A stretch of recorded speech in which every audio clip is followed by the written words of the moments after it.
السلام علیکم ورحمۃ اللہ وبرکاتہ. سبحان اللہ بحمدہ عدد خلقہ ورضا نفسہ وزنۃ عرشہ مداد کلماتہ. سبحان اللہ بحمدہ سبحان اللہ العظیم.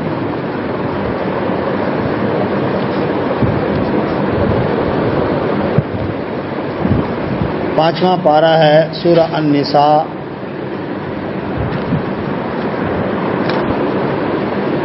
اور اس کی آیت نمبر ہے 58. دعا پڑھ لیتے ہیں. اعوذ باللہ من الشیطان الرجیم.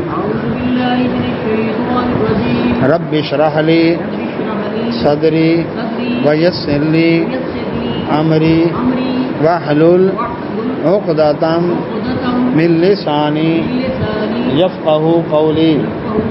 رب زدنی علما رب یسر ولا تعسر وتمم بالخیر وبک نستعین. اللهم صل على محمد وعلى آل محمد كما صليت على إبراهيم وعلى آل إبراهيم إنك حميد مجيد. اللهم بارك على محمد وعلى آل محمد كما باركت على إبراهيم وعلى آل إبراهيم إنك حميد مجيد. أعوذ بالله من الشيطان الرجيم.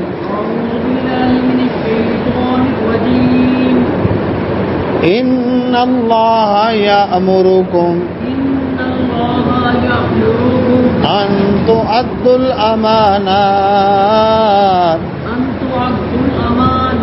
إلى أهلها وإذا حكمتم بين الناس أن تحكموا بالعدل إن الله نعم يعظكم به إن الله كان سميعا بصيرا. پانچواں پارہ سورہ نساء آیت نمبر 58. اعوذ باللہ من الشیطان الرجیم. ان اللہ بے شک اللہ تعالیٰ یأمرکم تمہیں حکم دیتا ہے ان اس بات کا کہ تؤدوا تم ادا کرو الاماناتی امانتیں الی اہلیہا ان کے اہل کی طرف.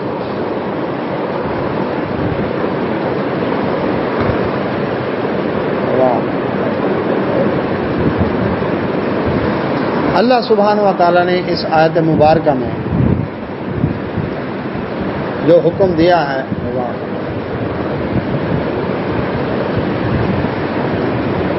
کہ امانتیں ان کے اہل کے سپرد کرو. امانت رسول اللہ صلی اللہ علیہ وسلم نے فرمایا منافق کی نشانیوں میں سے ایک یہ بھی ہے کہ جب امانت رکھوا تو خیانت کرے.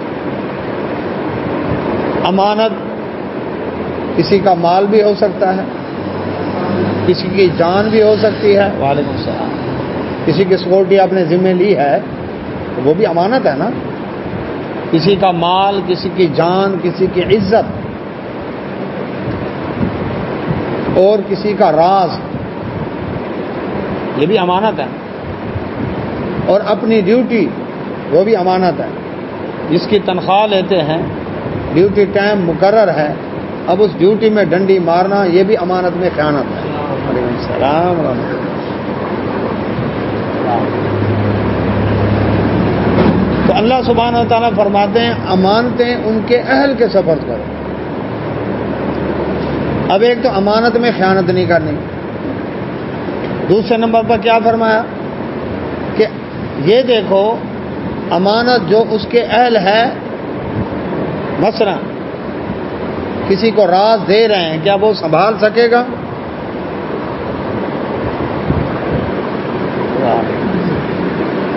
کسی کو راز بتا رہا ہوں, کیا وہ سنبھالنے کی اہلیت رکھتا ہے؟ کسی کو عہدہ دے رہے ہیں, مسئولیت دے رہے ہیں, ذمہ داری دے رہے ہیں, کیا وہ اس کو سنبھال سکے گا؟ 58 نمبر آیت 58 سورہ نساء. کیوں؟ نااہل جب لوگ آ گئے، میرٹ ختم ہو گیا، تو وہی حال ہوگا جو آج ہمارا حال ہے کہ پاکستان دنیا کا واحد ملک ہے جس کا نمک اپنا ہے، لیکن نمک حرام بھی اپنے ہیں۔ یہ کیا ہے؟ امانتیں اہل کے سپرد نہیں ہوئی۔ جو اوپر کے طبقے پر لوگ بیٹھے ہوئے ہیں ذمہ داران، وہ اہلیت نہیں رکھتے، اس لیے ایک ایک معاملے میں دوسرے ملکوں سے ڈکٹیشن لیتے ہیں۔ ہاں جی اب کیا کریں اور اب کیا کریں، نااہلی کی نشانی ہے۔ جس کے جتنے زیادہ مشیر، اس کا مطلب اتنا بڑا نااہل ہے۔ کیوں جی؟ یہ اپنی کھوپڑی کام نہیں کرتی۔ چائنا کتنا بڑا ملک ہے، 13 وزیر ہیں اس کے سارے، ہماری فوج ختم ہی نہیں ہوتی، وزیروں کی فوج ختم ہی نہیں ہوتی۔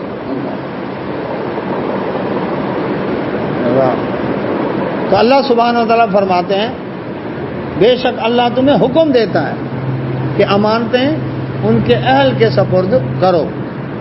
وَإِذَا، اور جب حکم تم فیصلہ کرو بین الناس، لوگوں کے درمیان، ان تحکموا، تو فیصلہ کرو بالعدل، عدل کے ساتھ۔ یہ دو چیزیں اسلامی سلطنت کے اہم ستون ہیں۔ ایک تو امانتیں اہل کے سپرد کرو، ذمہ داریوں میں کن لوگوں کو سونپنی ہے؟ جو اس کے اہل ہوں۔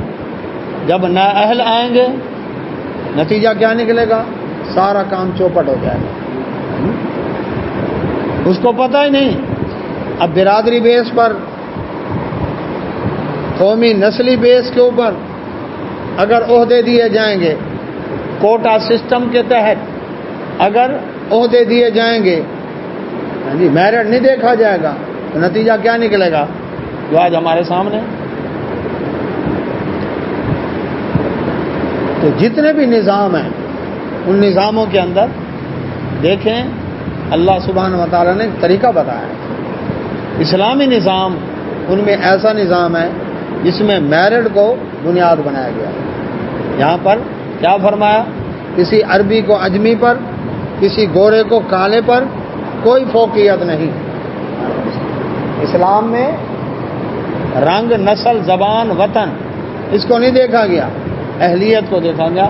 تقوی ہے اس میں، متقی ہے، پرہیزگار ہے، یہ چیز دیکھی جائے۔ اچھا اب یہاں پر کیا ہے؟ ووٹ دو جی، ووٹ کون دیں؟ مجھے بتائیں، آئی جی صاحب کی سلیکشن کرنی ہے، الیکشن کروائیں گے یا میرٹ دیکھیں گے؟ ہاں جی اپنے ڈاکومنٹس لاؤ، آپ کی سروس کتنی، تجربہ کتنا، تعلیم کتنی، معاملے کو سمجھ سکتے ہیں کہ نہیں سمجھ سکتے، یہ دیکھا جاتا ہے۔ اچھا اور اگر کرائیں الیکشن، ہاں جی آئی جی کے الیکشن کے لیے کھڑے ہیں، لوگ ووٹ دو، میرٹ ہوگا؟ تو جو قانون نافذ کرنے والے ہیں ان کے لیے میرٹ ہے۔ فوج میں گیا میرٹ ہے، ایئر فورس میں جائے، نیوی میں جائے میرٹ ہے، یعنی کسی بھی دفتر میں جائے میرٹ ہے۔ تو قانون نافذ کرنے والوں کا میرٹ ہے، لیکن جو قانون بنانے والے ہیں اسمبلی میں جا کر، اس کا میرٹ ہے؟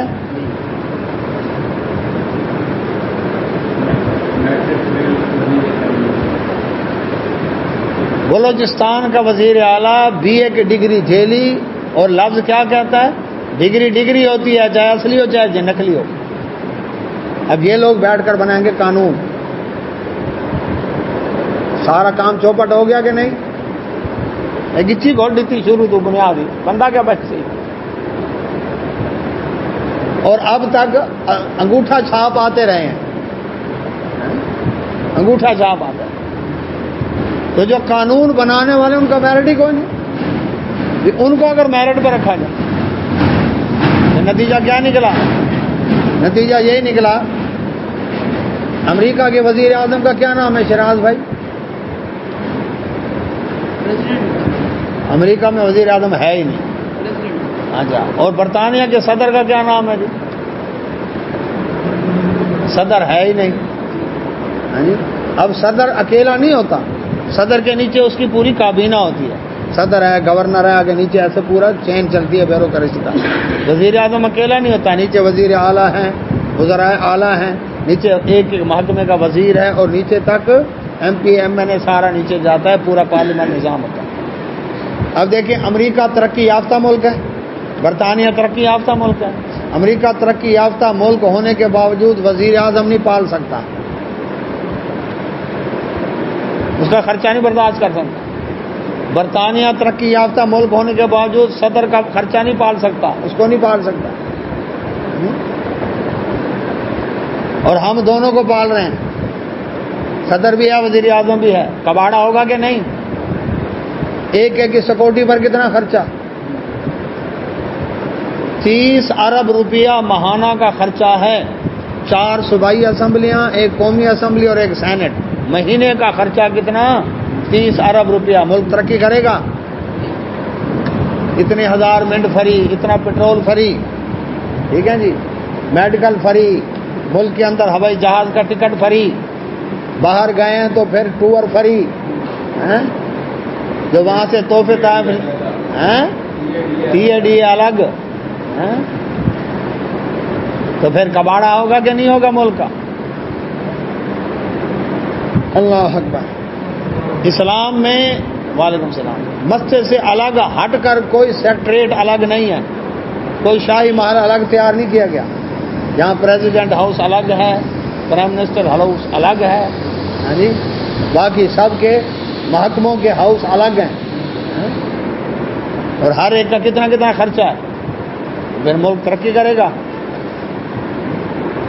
تو امانتیں اہل کے سپرد میں, خلفائے راشدین اہل کے سپرد کرتے تھے.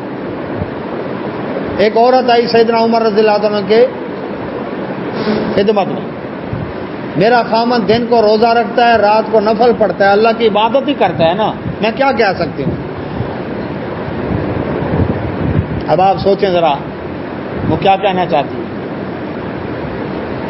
دن کو روزہ رکھتا ہے, رات کی عبادت کرتا ہے, اللہ کی عبادت ہی کرتا ہے نا, میں کیا کہہ سکتی ہوں؟ میں روک تو نہیں سکتی. ایک صحابی بیٹھے تھے, کہنے لگے امیر المومنین یہ اپنے خامن کی شکایت کر رہی ہے کہ وہ دن کو روزہ رکھتا ہے, رات کو نفل پڑھتا ہے, تو بیوی کا حق کب ادا کرے گا؟ ہے سمجھدار, یہ ہے ججمنٹ. عمر رضی اللہ عنہ فرمایا اچھا اس کا کیا حل ہے, حل بتا. عرض کیا اس کے خاوند کو پابند کریں, ہر چوتھی رات بیوی کے پاس جائے. امیر المومنین فرماتے ہیں یہ تو سمجھ آ گئی کہ بیوی کے پاس جائے, یہ چوتھی والا تم نے منطق کہاں سے نکالی؟ عرض کیا امیر المومنین اللہ تعالیٰ نے 4 بیویوں کی اجازت دی ہے اور باری کا حکم دیا ہے, تو ایک بیوی کی باری چوتھی رات ہی آئے گی نا. عمر رضی اللہ عنہ فرمایا جاؤ تجھے فلاں علاقے کا قاضی مقرر کرتا ہوں, جا کر تو جج بن. یہ تھا میرٹ, یہ تو جج بننے کے لائق ہے. علی رضی اللہ تعالیٰ عنہ, ابو بکر صدیق رضی اللہ عنہ, عمر رضی اللہ عنہ اور عثمان رضی اللہ عنہ کے دور خلافت میں, 23 سالہ دور خلافت میں سیدنا علی رضی اللہ عنہ چیف جسٹس رہے ہیں, قاضی القضات. کیوں؟ وجہ کیا تھی؟ اللہ اکبر. ایک لڑکے کو پکڑ کر لے کر جا رہے تھے,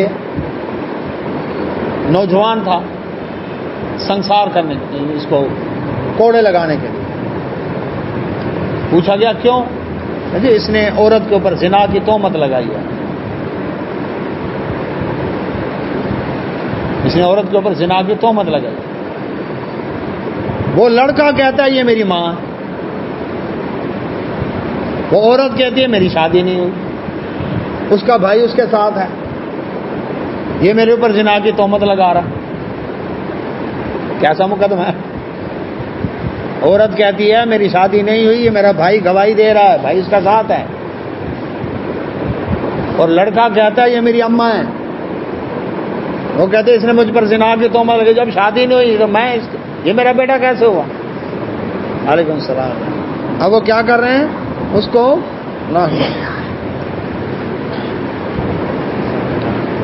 اس کو کوڑے لگانے کے لیے جا رہے تھے، حد قذف ہے نا 80 کوڑے، گواہ پیش کرو کوڑے لگیں گے۔ علی رضی اللہ عنہ کے پاس آئے مقدمہ، ہاں جی کریں اس کا فیصلہ۔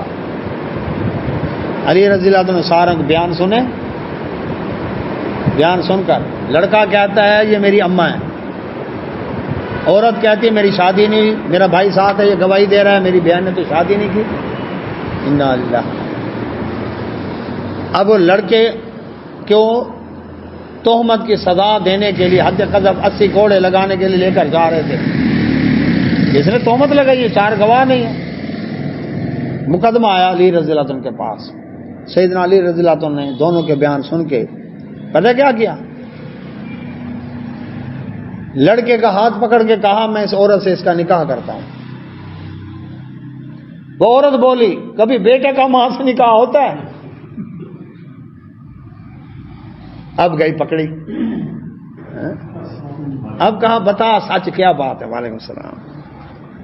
اب اس نے بات کی کہ اس کا شادی ہوئی تھی، یہ اس کا بیٹا تھا، اس کا خاوند جو ہے وہ کیا ہو گیا تھا، فوت تھا، بڑا صاحب جداد۔ اب اس کے بھائی نے اور اس عورت نے دونوں نے کہا ہم اس بیٹے کا انکار کر دیں، یہ ہمارا بیٹا ہی نہیں ہے، تاکہ ساری جداد ہم قابو کر لیں گے، اور بیٹا جو ہے یہ محروم ہو جائے۔ اچھا، کیونکہ اگر بیٹا تسلیم کرتے ہیں تو پھر عورت کو ایسا کام ملے گا، ورنہ زیادہ ملے گا۔ یہ دنیا کی لالچ اس کو کھا گئی۔ وہ کہتے ہیں پھر میرے بھائی نے اور میں نے پروگرام بنایا کہ اس بیٹے کا انکار کر دیتے ہیں اور اس کے بعد یہ جداد قابو کر لیں گے۔ تو علی رضی اللہ عنہ نے یہ بات کہ دیکھیں کتنی سمجھداری والی بات ہے کہ میں اس کا نکاح اس سے کرتا ہوں، یہ حل نکاح۔ اب وہ چیخی کبھی بیٹے کا ماں سے نکاح ہوتا ہے، اب معاملہ کھول کے سامنے آیا۔ تو ایسے نہیں چیف جسٹس بنایا تھا ان کو، اس وجہ سے کہ مقدمات اس کا حل نکالتے تھے وہ۔ تو میرٹ بات ہو رہی تھی 58 نمبر آیت سورہ نساء کی کہ ان تؤدوا الامانات الی اہلھا، امانتیں ان کے اہل کے سپرد کرو۔ نہیں اور تھے، جزاک الحمدللہ۔ تو اب وہ کیا ہے، امانتیں ان کے اہل کے سپرد کرو، یہ حکم تھا۔ تو فرمایا آگے وَإِذَا حَكَمْتُمْ بَيْنَ النَّاسِ، جب فیصلہ کرو لوگوں کے درمیان، ان تحکموا بالعدل، تو عدل کے ساتھ فیصلہ کرو۔ عدل انصاف یہ ہے لازم، اور عدل ایسا کہ سیدنا علی رضی اللہ عنہ کے دور خلافت میں قاضی شرح چیف جسٹس تھے، قاضی شرح کے پاس بیٹھے ہوئے تھے علی رضی اللہ عنہ۔ ایک یہودی آیا جس نے علی رضی اللہ عنہ کے خلاف مقدمہ کیا، علی رضی اللہ عنہ کٹہرے میں آ گیا، حالانکہ امیر المومنین ہے۔ یہاں پر کیا ہے جی، صدر کو استثناء ہے، فوجداری قانون کے تحت اس کو عدالت میں نہیں بلایا جا سکتا، یہ فلاں کو استثناء فلاں کو نہ، کوئی استثناء۔ خلیفۃ المسلمین ہے، کٹہرے میں آ گیا۔ قاضی شرح نے دونوں کے بیان سنے اور دیکھا کہ علی رضی اللہ عنہ بے قصور ہیں، ان کو بری کر دیا، اس کو درخواست خارج کر دی۔ جب وہ چلا گیا یہودی تو علی رضی اللہ عنہ نے ڈانٹا قاضی شرح کو، یہ بتاؤ تم اسلام کو بدنام کرنا چاہتے ہو؟ انہوں نے کہا وہ کیسے؟ تم مجھے کنیت کے ساتھ پکار رہے تھے، ابو الحسن کہہ کر پکار رہے تھے، اور اس کو نام لے کر پکار رہے تھے۔ کنیت کے ساتھ پکارنا عزت افزائی ہے، یا کنیت سے پکارنا تھا تو اس کو بھی مجھ کو بھی برابر، اور اگر نام لے کر پکارنا پھر میری کنیت نہ کر، مجھے بھی نام لے، میرا بھی، اس کا بھی نام لے، خبردار اگر آئندہ غلطی ہوئی تو اس عہدے سے ہٹا دوں گا۔ یہ ہے عدل۔ تو اللہ سبحانہ و تعالیٰ فرماتے ہیں ایک تو امانتیں اہل کے سپرد کرو، ذمہ داریاں عہدے جو کام جانتا ہو اس کے سپرد کرو، سیاسی بنیاد پر، پارٹی کی بنیاد پر، کوٹے کی بنیاد پر، نسلی بنیاد پر، زبان کی بنیاد پر یہ تقسیم نہیں ہونی چاہیے۔ میرٹ ہے، کام کر سکتا ہے، کام کو جانتا ہے، پھر ایسا نہ ہو کہ کام چوپٹ کر بیٹھے۔ اور آج سب سے بڑا مسئلہ یہ ہے کہ عہدے ذمہ داریاں اہل کے پاس نہیں. جیسے کہ میں نے پہلے بیان کیا، قانون نافذ کرنے والے ادارے جو ہیں وہاں پر میرٹ ہے کہ آئی جی صاحب آئیں گے یہ میرٹ ہے اس کا، ایس پی صاحب آئیں گے اس کا یہ میرٹ ہے، پولیس والا اس کا یہ میرٹ ہے، فوج کے اندر میرٹ ہے، آرمی میں میرٹ، نیوی میں میرٹ، ہاں جی، اور اسی طرح ایئر فورس میں میرٹ، ایس ایس جی میں میرٹ پر آئیں گے. تو قانون نافذ کرنے والوں کا میرٹ ہے، لیکن قانون بنانے والوں کا میرٹ ہی کوئی نہیں. اسمبلی میں جو بیٹھے ہیں بی اے کی ڈگری جیلی، وزیر اعلیٰ بلوچستان کہتا ہے ڈگری ہوتی ہے، چاہے اصلی ہو چاہے نقلی ہو. آپ بتائیں، یہ قانون نافذ کرنے والے، یہ قانون بنانے والے ہیں. تو امانتیں اہل کے سپرد. ایک دوسرا، عدل انصاف کرو. ہاں جی، عدل ہوگا، عادل حکمران قیامت والدین اللہ کے عرش کے سائے کے نیچے ہوگا. نبی صلی اللہ علیہ وسلم فرمایا عدل کرو. اور اسلام کا عدل مشہور تھا. اسلام کے عدل میں مسلم غیر مسلم کی کوئی فکر نہیں. یہ نہیں یہ امریکی ہے، ریمنڈ ڈیوس ہے، یہ تو چونکہ ہمارا پالا ہوا گنڈا ہے نا اس کے لیے قانون اور ممتاز قادری کے لیے قانون اور. ایسا نہیں کرنا. امریکی ملٹری اتاشی نے اسلام آباد میں 2 دفعہ شراب پی کر ڈرائیونگ کرتے ہوئے ریڈ سگنل کراس کر کے آدمی کچل ڈالے، لیکن چونکہ وہ امریکہ کا ہے نا اس لیے پھر مائی باپ ہے. اور عام بندہ ہوتا جی تو اس کو سزا ہوتی.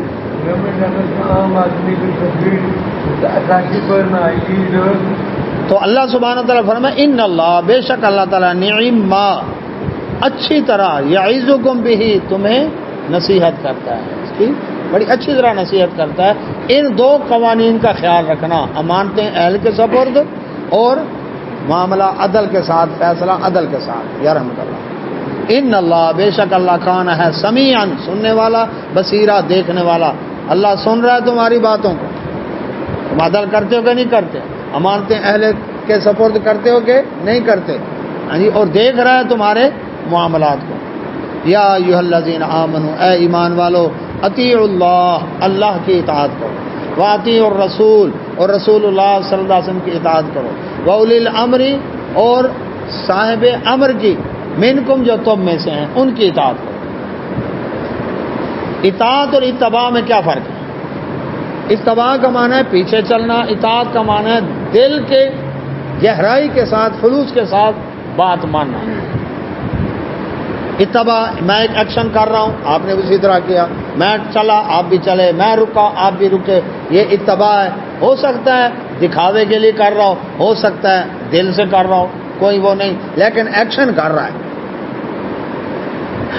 نماز پڑھ رہا ہے، خضوع ہے کہ نہیں اس کا دل سے تعلق ہے، لیکن ہے نماز، رکوع بھی کر رہا ہے، سجدہ بھی کر رہا ہے، سب کے ساتھ ہے. اطاعت ہے دل کی گہرائیوں سے. اطاعت میں اتباع کر رہا ہوتا ہے لیکن خلوص سے نہیں، کیونکہ میرے محبوب نے یہ کیا میں بھی ایسے کروں. اللہ کے نبی صلی اللہ علیہ وسلم نے فرمایا، صحابی کی انگوٹھی سونے کی پہنی ہوئی تھی، آپ نے انگلی سے نکال کر پھینک دی. سونا مرد پر حرام ہے، سونے کا زیور استعمال کرنا مرد پر حرام ہے، پھینک دی. آپ چلے گئے. صحابہ نے کہا اٹھا لے، بیوی کو دے دینا، بیچ دینا. کہا نہیں، جو انگوٹھی نبی صلی اللہ علیہ وسلم کی نظر سے گر گئی کوئی اور اٹھائے تو اٹھائے، میں نہیں اٹھایا. یہ اطاعت دل کے خلوص کے ساتھ. تو ایمان والو اللہ کی اطاعت کرو. اب اللہ تعالیٰ کی اطاعت کیسے ہوگی؟ وہ تو نظر نہیں آتے. تو اللہ تعالیٰ کا سفیر، اس کا نمائندہ، واطیع اور رسول اللہ صلی اللہ علیہ وسلم کی اطاعت کرو، کیونکہ من یطیع الرسول فقد اطاع اللہ. جس نے رسول اللہ صلی اللہ علیہ وسلم کی اطاعت کی اس نے اللہ کی اطاعت کی. اس کا مطلب یہ نہیں ہے کہ رسول اللہ صلی اللہ علیہ وسلم خود اللہ ہے، نعوذ باللہ من ذالک. نہیں، وہ چونکہ وما ینطق عن الہویٰ ان هو الا وحی یوحیٰ، اللہ کی وحی کے بغیر بولتے نہیں، اس لیے ان کی اطاعت ہے اللہ کے اذن سے، اللہ کے حکم سے. اللہ کی اطاعت کو اللہ نے قرآن کا ہے. ہاں ٹھیک ہے نا. لیکن قرآن ہے کس نے بتایا؟ وہ تو رسول اللہ صلی اللہ علیہ وسلم نے بتایا. ہمارے پاس تو کوئی گارنٹی نہیں نا اس کی۔ اچھا، وعلیکم السلام۔ تو اللہ سبحانہ و تعالیٰ فرماتے ہیں قرآن کہہ رہا ہے نا، لیکن یہ قرآن ہے، یہ کس نے کہا؟ پہلے قرآن کو تو ثابت ہو تو پھر بعد کی بات ہے نا۔ تو یہ قرآن ہے، یہ رسول اللہ صلی اللہ علیہ وسلم نے فرمایا، اس لیے قرآن بھی حدیث ہے رسول صلی اللہ علیہ وسلم۔ قرآن ناجبا۔ تو اللہ سبحانہ و تعالیٰ فرماتے ہیں کہ اے ایمان والو، اطاعت کرو اللہ کی اور اس کے رسول صلی اللہ علیہ وسلم کی۔ آیت نمبر 59 ہے، 59۔ وَأُولِي الْأَمْرِ مِنْكُمْ، اپنے میں سے صاحب امر کی اطاعت کرو۔ اب صاحب امر کا کیا مطلب ہے؟ مسلمان حکمران، علماء، فقہاء، محدثین، امیر، امام، خلیفہ، سلطان، یہ ہے صاحب امر۔ جو معنی بھی کر لیں، یہ اولو الامر کی اطاعت اطیع اللہ و اطیع الرسول کے ماتحت ہوگی۔ اگر اس کے مخالفت میں ہوگی تو وہ نہیں مانی جائے گی۔ کیوں؟ رسول اللہ صلی اللہ علیہ وسلم نے فرمایا مخلوق کی اطاعت اللہ خالق کی نافرمانی میں نہیں ہے، خاوند کی اطاعت رب کی نافرمانی میں نہیں، افسر کی اطاعت رب کی نافرمانی میں نہیں، ماں باپ کی اطاعت اللہ اس کے رسول کی نافرمانی میں نہیں،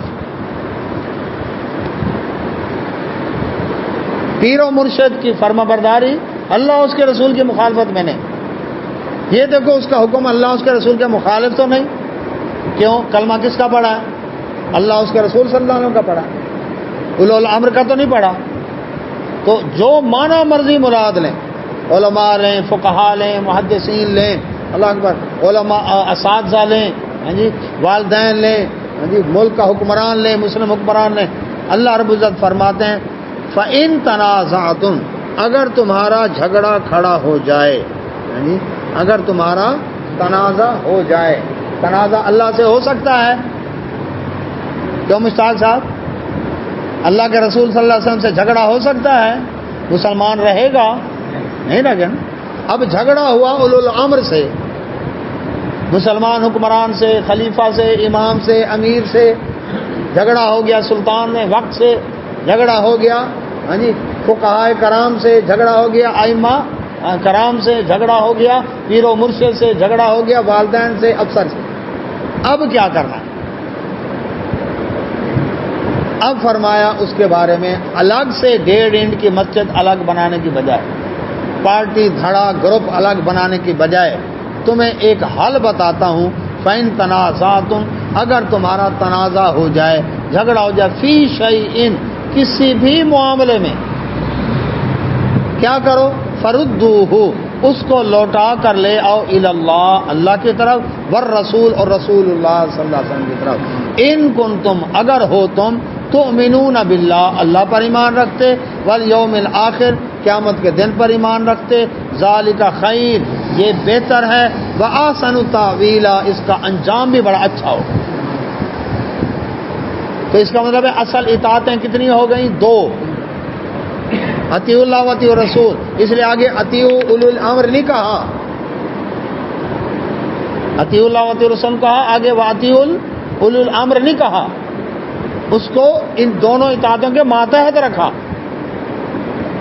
اور اصل اطاعت ایک ہی ہے، وہ ہے رسول اللہ صلی اللہ علیہ وسلم کی اطاعت، کیونکہ رسول اللہ صلی اللہ علیہ وسلم کی اطاعت اللہ کے حکم سے اور ان کی اطاعت اللہ کی۔ فرمایا جس نے میری اطاعت کی اس نے اللہ کی اطاعت کی، جس نے میری نافرمانی کی اس نے رب کی نافرمانی کی، جس نے امیر کی اطاعت کی اس نے میری اطاعت کی، جس نے امیر کی نافرمانی کی اس نے میری نافرمانی کی۔ حدیث علی رضی اللہ عنہ فرماتے ہیں ایک صحابی کو نبی صلی اللہ علیہ وسلم امیر بنا کر بھیجا، لشکر کا امیر بنا کر بھیجا، عبداللہ بن حذافہ رضی اللہ عنہ سفر میں تھے، راستے میں کسی بات سے امیر ان لوگوں سے ناراض ہو گیا، امیر نے حکم دیا ناراضگی میں، رسول اللہ صلی اللہ علیہ وسلم نے تمہیں میری اطاعت کا حکم دیا ہے؟ انہوں نے کہا جی، جاؤ جنگل سے لکڑیں اکٹھے کر کے لے آؤ، آ گئے، آگ لگاؤ، لگا دی، چھلانگ لگاؤ، اب وہ رک گیا، امیر حکم دے رہا ہے آگ میں چھلانگ لگاؤ. لوگ کہنے لگے آگ سے بچنے کے لیے تو ہم نے نبی صلی اللہ علیہ وسلم کا کلمہ پڑھا تھا کہ جہنم کی آگ سے بچ جائیں, اور آگ میں جائیں. آگ ایسا ایسا ٹھنڈی ہو گئی, امیر صاحب کا غصہ بھی ٹھنڈا ہو گیا. واپس آئے جب نبی صلی اللہ علیہ وسلم کو سامنے ذکر کیا, ایسے راستے میں واقع ہوا. آپ صلی اللہ علیہ وسلم فرمایا اگر تم آگ میں کودتے تو ہمیشہ آگ میں رہتے. وہاں فرمایا امیر کی اطاعت معروف میں ہے, نیکی کے کاموں میں ہے, رب کی نافرمانی میں نہیں ہے. امیر اگر حکم دے گناہ کا, علماء حکم دیں, عالم پیر و مرشد حکم دے, اللہ اس کے رسول صلی اللہ علیہ وسلم کی مخالفت کا, والدین حکم دیں, خامند حکم دے, افسر حکم دے, خلیفہ, امام, امیر اللہ اکبر اور سلطان وقت حکم دے, وہ بات نہیں مان. والدین اگر شرک پر مجبور کریں, اتار پردہ, منڈوا داڑھی, نہیں جانا نماز میں, ان کی صرف وہ بات نہیں مان. باقی وصائب ما فی دنیا معروف, دنیا کے معاملات میں فرم برداری سے اف بھی نہیں کرنی, جھڑکنا بھی نہیں, خدمت, اطاعت, بازو بچھا کر رکھنا, وقف لہما جناح من الذل ذل من الرحمہ, رحمت والے بازو بچھا کر رکھنا, فرم برداری, خوراک, علاج, معالجہ, کپڑا لتا, وہ اسی طرح چلے گا, لیکن صرف گناہ والی بات ہے. یہ اصول دیا. اچھا, اب آگے بات کہ انفرادی طور پر جھگڑا ہو تو اس کا حل اس طرح بتایا. اب آ گیا اجتماعی طور پر. سیدنا عمر رضی اللہ عنہ اپنے دور خلافت میں مسجد نبی کی توسیع کر رہے تھے. توسیع کے رکاوٹ بن رہا تھا ابی بن کعب رضی اللہ عنہ کا مکان. ابی بن کعب رضی اللہ عنہ کون ہے؟ جن کو نبی صلی اللہ علیہ وسلم فرمایا ابی مجھے سورہ بینہ سنا, اللہ نے حکم دیا ہے, میرا نام لے کر حکم دیا ہے. جی, خوشی سے آنکھوں میں آنسو آ گیا, اللہ نے عرش پر میرا نام لیا. قرآن کے قاری تھے یہ, وہ ابی بن کعب رضی اللہ عنہ, ان کا مکان رکاوٹ بن رہا تھا. عمر رضی اللہ عنہ نے فرمایا, خلیفہ تھے, اور عمر رضی اللہ عنہ کا مزاج جلالی, فرمایا یہ مکان سے خرید کرو اور مسجد نبی کی توسیع کرنی. انہوں نے کہا میں مالک ہوں اس کا, میں نہیں دیتا. خلوص میں شک نہیں تھا, وجہ آخر میں پتہ چل جائے گا. اب خلیفہ وقت کہہ رہے ہیں کہ میں نے مکان لینا ہے, پیسے دے کر لینا ہے, کوئی مفت تو نہیں لینا. ابی بن کعب رضی اللہ عنہ کہتے ہیں نہیں, میں مالک کو نہیں بیچتا. ثالث بنے زید بن ثابت رضی اللہ عنہ, صحابی رسول ہے. اب حکومت وقت مدعی ہے اور مدعا علیہ ہے ایک فرد واحد. اب کیا حکومت کسی کا رقبہ ایکوائر کر سکتی ہے, زبردستی لے سکتی ہے؟ یہ تھا مقدمہ. جھگڑا یہ تھا کہ انفرادی ملکیت کا آخر کیا تصور ہے اسلام میں. ایک شخص جو مالک ہے کسی چیز کا, کیا اس کو زبردستی مجبور کیا جا سکتا ہے میں تجھ سے یہ لینا؟ زید بن ثابت رضی اللہ عنہ نے شریعت کو سامنے رکھتے ہوئے ابی بن کعب رضی اللہ عنہ کے حق میں فیصلہ کر دیا. اسلامی سلطنت زبردستی کسی سے ملکیت نہیں لے سکتی. فیصلہ ہو گیا. اب ابی بن کعب رضی اللہ عنہ نے وہ مکان فی سبیل اللہ مسجد نبی کو وقف کر دیا. کہتا میں یہ مسئلہ حل کرنا چاہتا ہے. اسلام میں ملکیت کا کیا تصور ہے؟ تو یہ نہیں کہ مسجد کی راہ میں رکاوٹ تھا, نا, یہ نیت نہیں ہے. لیکن کیا زبردستی اسلامی سلطنت لے سکتی ہے؟ آج تو انفرادی معاملہ ہو, اجتماعی ہو, کس سے کرنا ہے فیصلہ؟ فردوا اللہ والرسول, اللہ اس کے رسول صلی اللہ علیہ وسلم کی طرف مسئلے کو لے کر آؤ. اللہ اکبر. اسی طرح سے آج ثواب کے لیے تو لکھ دیا گیا ہے کہ اقتدار اعلیٰ اللہ تعالیٰ کا ہے آئین کے اندر, قرآن و سنت کے منافی کوئی قانون نہیں بنے گا. لیکن آگے اللہ اکبر کیسے کیسے قوانین اللہ اس کے رسول صلی اللہ علیہ وسلم کے اللہ اکبر خلاف ورزی کے اندر. تو جنہوں نے حلف اٹھائے ان کے حلف ختم نہ ہو گئے. تو یہ ہے کہ فرد اللہ و رسول، اللہ اس کے رسول، کوئی بھی مسئلہ ہو، سلطنت کا معاملہ ہو، انفرادی ہو، اجتماعی ہو، اس میں کیا کرنا، دینی معاملات ہوں، جھگڑا ہو گیا، جھگڑا ہوا، مسلک اور دھڑے کھڑے ہو گئے، فرقے بن گئے، حل ہے کوئی؟ ہے حل اس کا، فرد اللہ و رسول۔ اللہ نے دین مکمل کیا اپنے نبی صلی اللہ علیہ وسلم کا۔ وہ دین کون سا تھا؟ شیعہ یا سنی، حنفی، حنبلی، مالکی، شافعی، دیوبندی، بریلوی، چشتی، قادری، نقشبندی، سہروردی، کیا تھا؟ مسلم تھے۔ تفریقیں بعد میں ہوئی، دین ایک ہے۔ یہ طالبان کا اسلام ہے جی، یہ فلاں کا اسلام ہے، یہ فلاں کا اسلام ہے۔ اسلام کا ایک ورژن ہے، کئی ورژن نہیں ہے۔ وہ دین جو اللہ نے مکمل کیا اپنے نبی صلی اللہ علیہ وسلم پر، ہاں جی، اس دین کی طرف جب آئیں گے اپنے جھگڑوں کا فیصلہ لے کر، تو پھر کیا ہوگا؟ مسئلے حل ہوں گے۔ لیکن اگر اس کی طرف نہیں پلٹیں گے، ہاں جی، پھر کیا ہوگا؟ پھر کہ بڑھتے چلے جائیں گے، جس طرح کہ آج بڑھتے چلے جا رہے ہیں۔ تو ہر مسئلے کا حل کیا ہے؟ اللہ اس کے رسول صلی اللہ علیہ وسلم کی طرف جس کو لے کر آؤ۔ تو اصل اطاعتیں کتنی ہیں؟ دو ہیں، اطیع اللہ و اطیع الرسول۔ اور وہ جو اطاعت ہے اولی الامر والی، وہ مشروط ہے۔ اگر اللہ اس کے رسول کی مخالفت میں نہیں تو اطاعت ہوگی، اگر اللہ اس کے رسول کی مخالفت میں ہے تو پھر وہ اطاعت نہیں تسلیم کی جائے گی۔ تو فرمایا اللہ سبحانہ و تعالیٰ نے، اگر تم اللہ پر ایمان رکھتے ہو، یعنی اگر تم اپنے جھگڑوں کا فیصلہ اللہ اس کے رسول صلی اللہ علیہ وسلم کی اطاعت کی طرف نہیں لے کر آتے تو تمہارا اللہ پر ایمان نہیں، والیوم الآخر، قیامت کے دن پر ایمان نہیں۔ پھر ذالک خیر، یہ بہتر تھا لے کر آتے، نہیں لے کر آتے، اب یہ خیر نہیں ہے تمہاری۔ وَأَحْسَنُ تَأْوِيلًا، اس کا انجام اچھا ہوگا اگر لے آؤ گے، لیکن نہیں لاؤ گے تو انجام بھی تمہارا برا ہوگا۔ اور بھگت رہے ہیں، بھگت رہے کہ نہیں بھگت رہے؟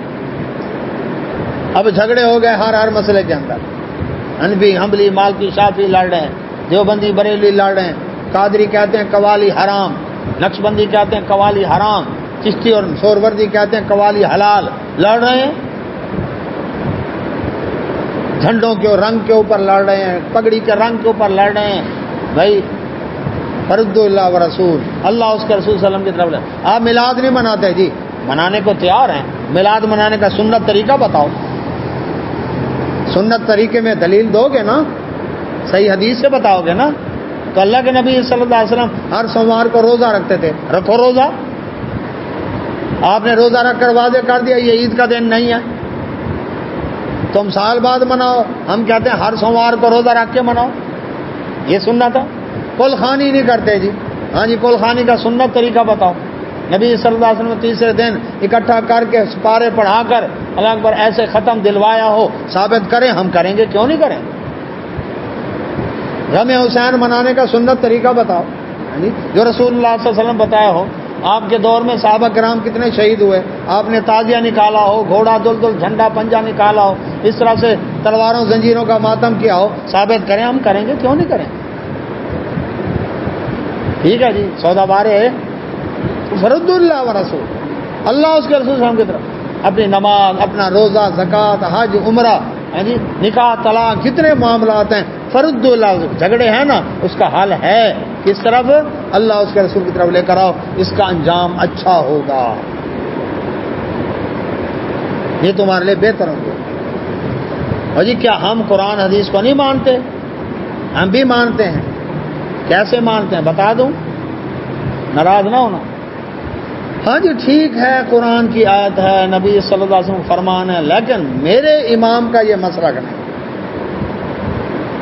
میرے مفتی صاحب کا یہ فتویٰ نہیں ہے۔ ایسے مانتے ہیں لیکن ہمارے اس کا نہیں۔ کہ اللہ نے قرآن میں فرمایا کھاؤ پیو اس وقت تک جب تک صبح کی کالی دھاری سیاہ دھاری سے الگ نہیں ہوتی۔ کلوا واشربوا حتی یتبین لکم الخیط الابیض من الخیط الاسود من الفجر، سحری کے وقت اس وقت تک کھا پی سکتے ہو جب تک سفید کالی دھاری الگ الگ نہ ہو جائے، یعنی صبح صادق نہ ہو جائے۔ کس کا حکم ہے؟ اجازت کون دے رہا ہے؟ اللہ قرآن میں جاتا. نبی صلی اللہ علیہ وسلم نے فرمایا کھاؤ پیو اس وقت تک جب تک عبداللہ ابن ام مکتوم رضی اللہ عنہ اذان نہ دیں. اذان کب ہوتی ہے؟ جب صبح صادق ہو اس وقت اذان ہوتی ہے نا, اس سے پہلے تو اذان کا ٹائم نہیں ہے. اور وہ نابینا تھے, لوگ ان کو بتاتے عبداللہ صبح صادق ہوگی اذان دو, پھر وہ اذان دیتے. پھر نبی صلی اللہ علیہ وسلم فرمایا جب اذان ہو رہی ہو اور جس کے ہاتھ میں برتن ہے وہ اپنی ضرورت پوری کر لے, اپنی ضرورت پوری کر لے. یہ کس کا اجازت ہے؟ رحمت اللہ عالمین محمد رسول اللہ صلی اللہ علیہ وسلم, اللہ کا قرآن, نبی صلی اللہ علیہ وسلم کا فرمان, آپ صلی اللہ علیہ وسلم کی اجازت. لیکن یہاں صبح صادق سے 5 منٹ پہلے کھانا پینا بند کر دو, نہ اللہ کی مانی نہ اس کے رسول کی مانی.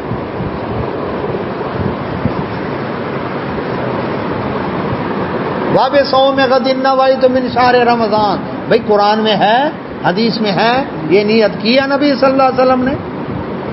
ہیں تو ہم اہل سنت, نبی صلی اللہ علیہ وسلم کے ماننے والے, غلامی رسول میں موت بھی قبول ہے, غلام ہے رسول کے غلام. لیکن اللہ کے نبی صلی اللہ علیہ وسلم نے کیا یہ کلمات پڑھے؟ رمضان کے کیلنڈر میں ان کے مدرسوں والے لکھتے ہیں باقاعدہ, یہ دعا ریڈیو ٹی وی پر پڑھائی جاتی ہے کہ میں کل کے روزے کی نیت کرتا ہوں. غد کہتے ہیں آنے والے کل کو, اس کا مطلب آج کا روزہ میرا بغیر نیت کے. اور 30 رمضان کو کیا نیت کریں گے؟ کل کے روزے کی نیت. کل تو عید ہے, اور لوگوں میں مشہور ہے عید والے دن روزہ شیطان رکھتا ہے, اور شیطان نے روزے رکھنے ہوتے تو ہمیں کیوں منع کرتا؟ جہاں نماز ہے اٹھ کر جائیں گے تو اس کو الٹا کر کے جائیں گے, کیوں؟ شیطان نماز پڑھے گا, اس نے پڑھنی ہوتی تو ہمیں روکتا. ہاں یہ ٹھیک ہے, کوئی مثلا بلی کتا وغیرہ کوئی پرندہ بھیڑ کر جائے اس لیے احتیاطاً وہ کر دے تو الگ بات ہے, ورنہ مسجد کی ہر نماز کے بعد صفیں لپیٹنی پڑیں گی, کارپیٹ لپیٹنا پڑے گا. شیطان, وہ تو کتنے شیطان نماز پڑھیں گے آ کر.